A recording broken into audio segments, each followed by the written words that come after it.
All right, today's video, we're going to be changing a battery on a 2019 Hyundai Tucson. Let's get into this. Okay, tools for this video, you are going to need, I always recommend, of course, a pair of rubber gloves, a pair of safety glasses, a small screwdriver of some sort just to pry up on some little plastic rivets. This is a 12 millimeter socket and a 10 millimeter socket. And then this really helps. It's a 1 foot extension if you have it, or maybe put together a couple. And then this little guy, which is a battery post terminal cleaner. So just a couple bucks, but highly recommend getting one of those for this job. So the question most people have is, when do I change my battery? And that's typically between 3 and 6 years of service on the battery. I typically like to run my batteries at 3 years, but I know there's plenty of places that go till 6, and lots of places are like, you don't need to change that battery. On average, between 3 and 6. I will go as far as 5, but that's honestly about it for me. When do you need to change your battery? When the vehicle starts to crank over slow, and if the vehicle doesn't start at all, like it's just dead, there's no lights, no nothing, and you jump start it and it works fine, then you turn it off and it's dead again, that means your battery's broken internally and it's running off the alternator.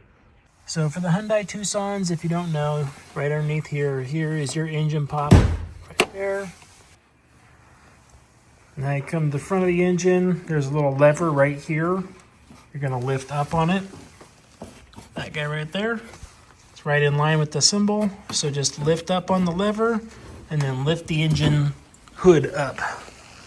Now that's the key thing right there, your prop rod.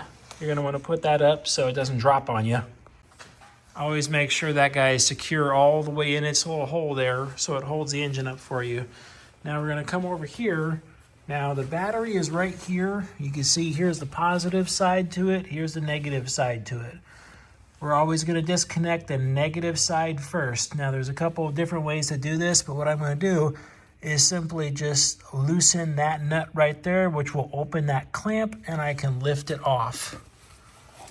And then it's going to be the same on this side, but don't touch this side until you've taken this one off. That way you prevent grounding and things like that off it. We're also going to have to remove this guy right here first in order to gain access to the battery. Just another quick safety tip, when you're working with batteries, always make sure you're wearing safety glasses and gloves because they have acid, so you don't want anything to come apart back at you. Okay, this guy on top here just pushes right into that, and it's only held down in the front right here by these two clips. The way these are is that there's a little relief on them right there. So what you gotta do is you gotta take something like a little screwdriver, stick it in there, and lift those guys up and out. Like that. It's a little rivet. They come right out. Depending on the size of your screwdriver and everything, you need a little bit of work to get them out, especially if you're trying to film a video and you're doing it one-handed. You might need a little bit more. There we go.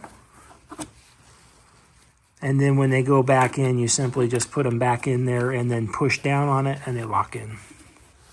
Never had this part before, but this should just lift off. Lifts up on the front right there, where it's cleared there. And then we're just gonna pull it back out towards the front of the vehicle. I'm gonna walk it a little bit. There we go. And now we can see the full battery right there. This battery is still in really good shape.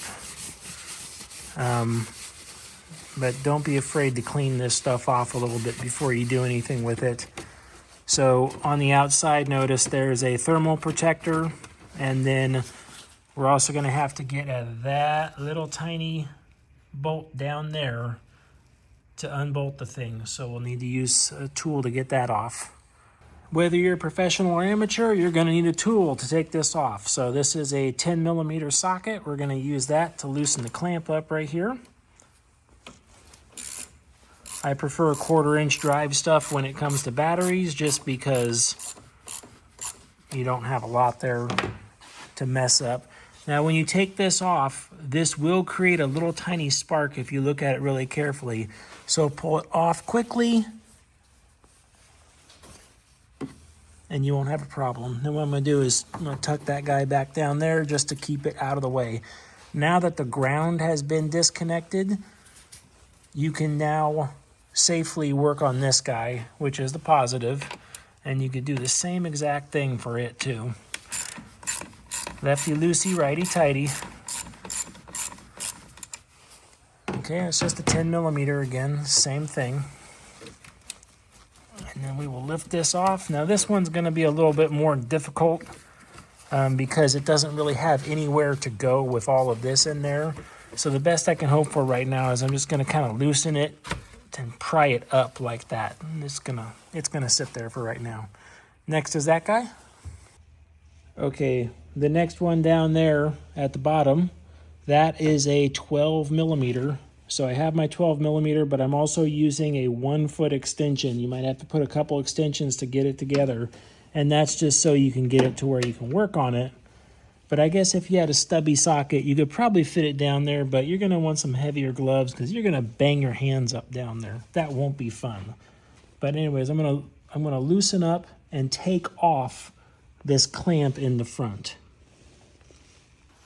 Okay, I have gotten that bolt all the way loose. It's nice and free now. I'm just gonna reach down there and just take this little clamp off. It just lifts kind of straight up and out. There we go. It was sitting straight down like that. I just lifted it up. Just sheet metal. That's all it looks like. Now, housekeeping tip. Put your stuff places that's not here. Don't put your stuff here, because if you forget anything, it's bad news. So put your stuff somewhere away from the vehicle when you do this. Next thing I'm going to do is I'm going to move the batteries. And this one has these nice little handles on it. That's cool. So the battery is actually still in a little shelf in the back. I'll show you that in a minute here. So what I'm going to do is I'm just going to kind of pull forward and up a little bit to move it forward. That way I could clear this guy with some little bit of free space like that. And I really did that just to get this, I can get that shroud off there now. But now I need two hands, but I'll lift that guy out there. Okay. Taking that off, there's our battery sitting right there. Yes, I am very old school, so I have put them on a piece of wood. It's one of those things they say you never want the battery sitting directly on the earth. Whether that's true or not, I don't know, but that's just what I do. All right, so down here, we're gonna look around and make sure everything looks okay, which it does. It looks perfectly fine. That's still nice and tight. Right here is what I was talking about. That is the lip. Right there, there's a lip.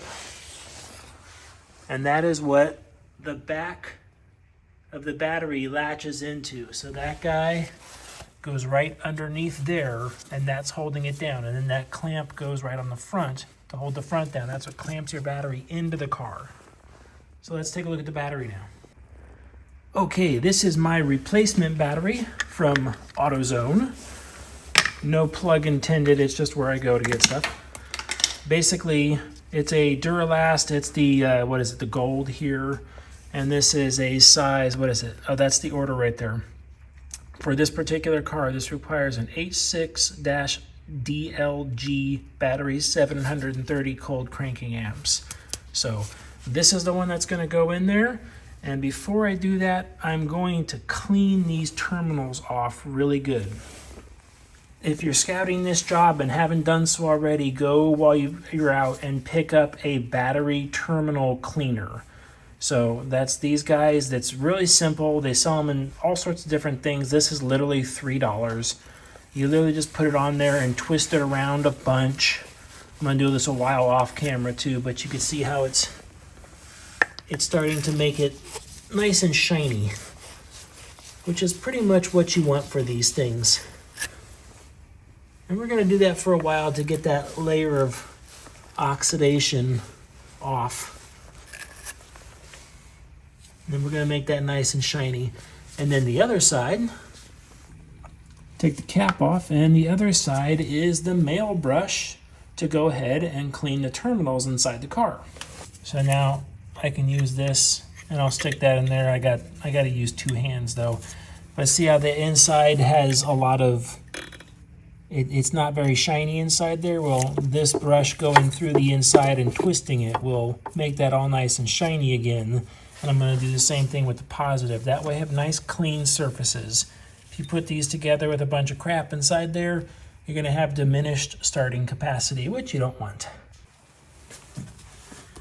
Okay, so I've just cleaned those up. On these cars, the positive is slightly bigger than the negative. So I had to work a little creative on there with that particular tool. But I got it nice and shiny on the inside now. Now is a good time while you get your batteries out to just double check and make sure that they're the same size and shape. And your positive is also on the same side as the positive and all that other stuff it matches before you try to put it in the car. But this is good, so let's put it in. Okay, I've kind of done a couple steps here in one shot because I needed two hands for all of this. The positive is back on the positive side. The negative right there is back with the negative side. I have pushed the lip back underneath there. I've got so those two lips caught each other. And I have put the thermal shroud back on. That's an important one, don't forget that. And now I'm going to put this clamp back on. That's going to go right over that lip right there. So I'll put that right up there. And then tighten that bolt back down. Again, this is probably some two-hand territory while I tighten it back down. All right, I have tightened that down. And then the way you check this is grab the battery and try to rock it back and forth. It shouldn't rock. It should be nice and solid. There we go. If you can rock it back and forth, that means you didn't either get this in the right spot or it's not underneath that lip in the back. So now we can just move to the next step, which is to take the positive and put the positive back on there. When you push it down, just try to keep everything nice and square and even looking, just the way it came apart. I don't really have a good torque spec on these things, so just kind of the way it came apart. I kind of put it back together that same way too. Okay, so that's nice and tight. And then I check these by trying to move them side to side. It shouldn't twist. If it tries to twist on you, tighten that a little bit more. But it should be nice and firm and not twist. And then of course during this you're gonna have to reprogram some stuff in your car afterwards, you know, the date, time, clock, that sort of stuff. Now the last step is to take that negative and put it on. You're gonna get a little spark out of this, so just be ready for it. That wasn't too bad.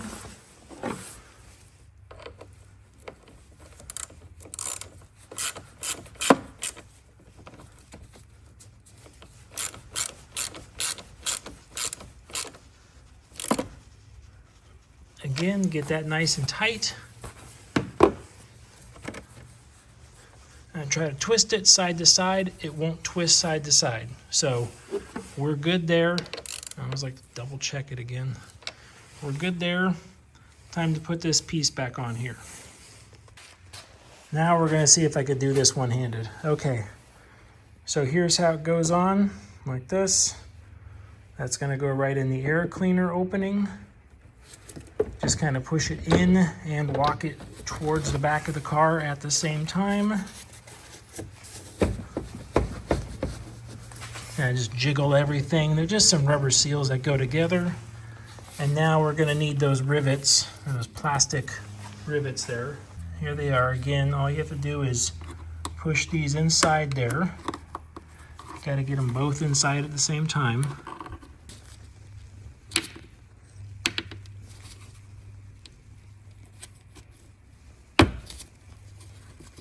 Okay, there's one. Once it's all the way down, just push the top in and it's locked.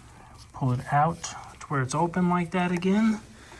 And again, they're kind of hard to do, especially one-handed. You just kind of walk all three fingers down on the inside.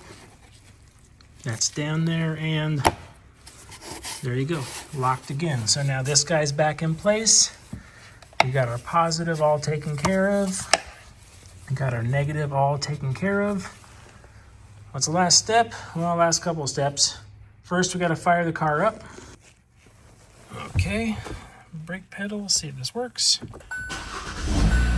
Yep, sounds good. Okay, so we know everything's working. We're good there. Okay, now that everything's back together, the last step is just to shut the hood. A lot of people get this part all messed up. I used to work in a body shop, so let me show you what we used to do. First of all, lift it up, take your rod out, and put it down. It's got a little clip right here where it goes. You just hear it click in. And then for a manual hood with no assist like this, just get it down within 1 foot of the opening right there, and then simply just let it go. It should slam and lock just like that, and now you're done. If you drop it from 1 foot and it doesn't latch in, that means the latch needs to be adjusted. That's an old body shop thing. Enjoy. Hope you like this video.